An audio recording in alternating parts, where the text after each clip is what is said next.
Good afternoon, and welcome to English Story Time with Mark. I'm Mark. Today we have a great story from L. Frank Baum, who you may know as the author of The Wizard of Oz, a story or a movie you may be familiar with. So he also wrote lots of other stories, and we're going to be reading one of them today called The Man in the Moon. So let's see what this is all about. Long ago, before people traveled in space, everyone believed the moon was just a bright ball in the sky. Some thought it was made of silver, others imagined it was a giant pearl, and a few believed it was a frozen world of ice, but no one really knew.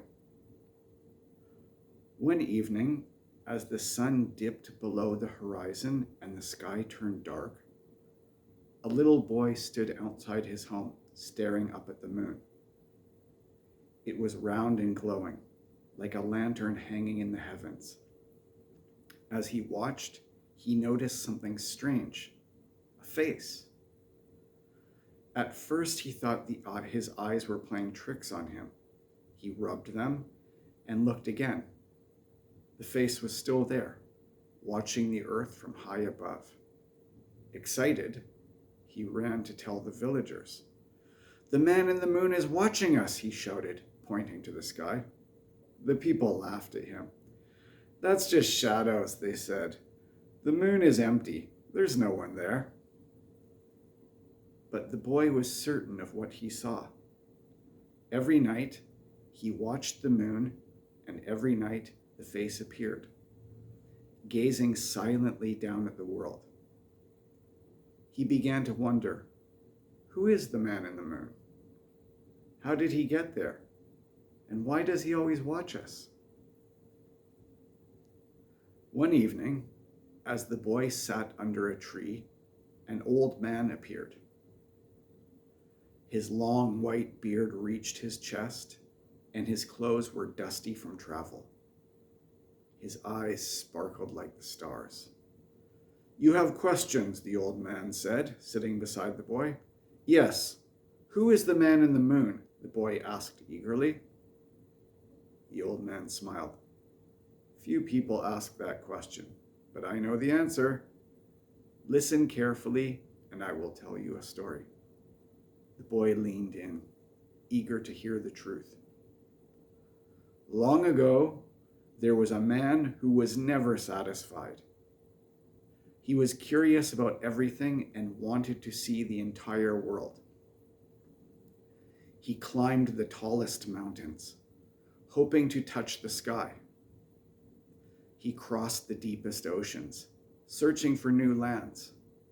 He walked through great forests and vast deserts, always looking for something more.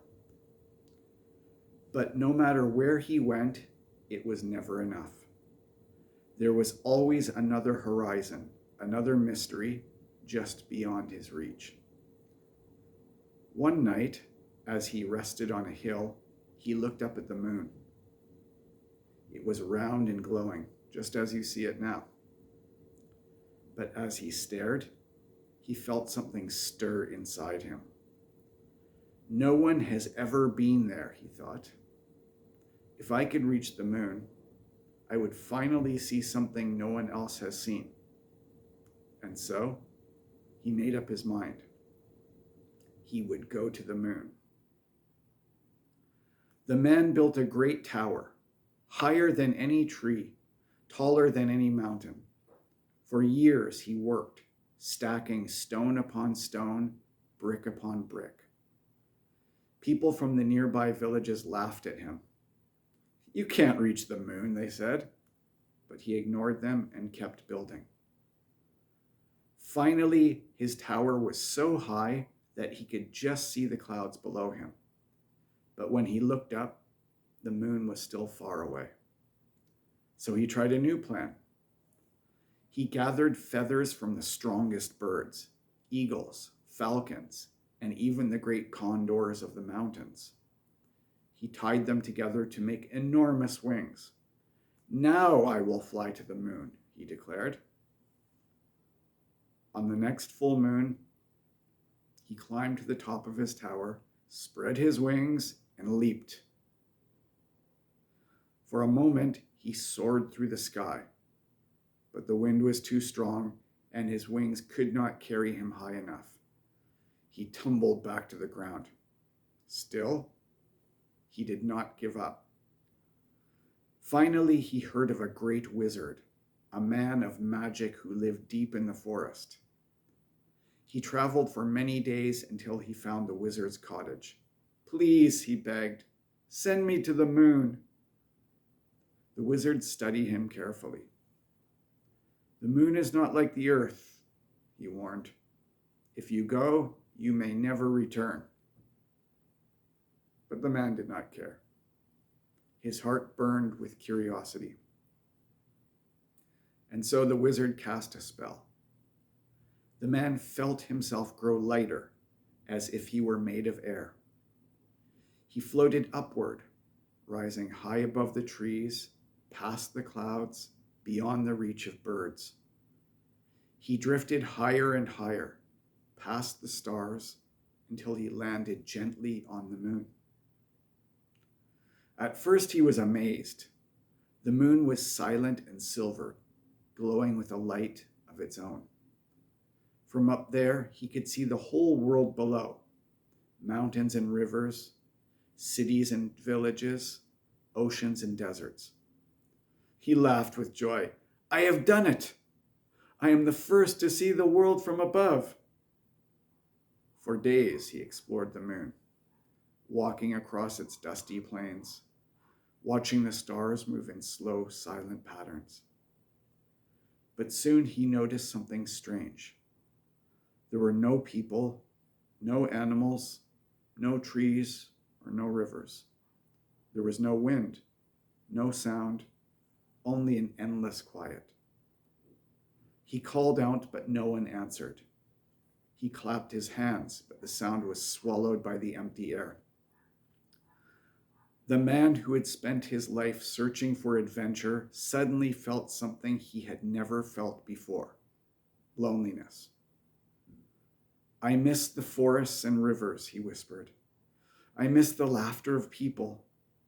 I miss the sound of the wind in the trees." He looked down at the earth, bright and full of life, and he realized his mistake. "I don't want to stay here forever. I want to go home."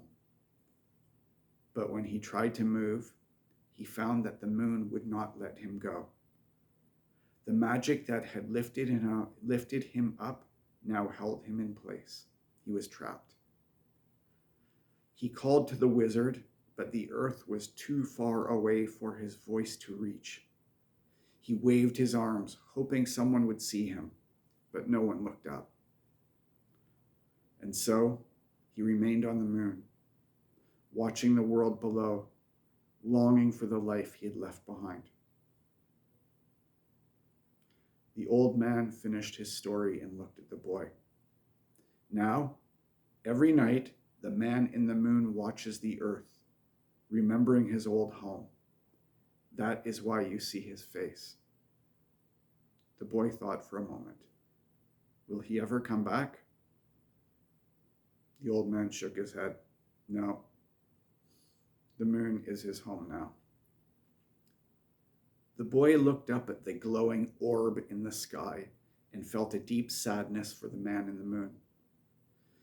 He had spent his life searching for something greater, only to lose what he had all along. That night, as the boy lay in bed, he thought about the story. He realized that sometimes the things we search for are not as wonderful as what we already have. From then on, whenever he looked at the moon, he would smile at the lonely old man above, hoping to keep him company, if only for a little while. I hope you enjoyed that story. I sure did. And I hope it inspires you to read the full-length story.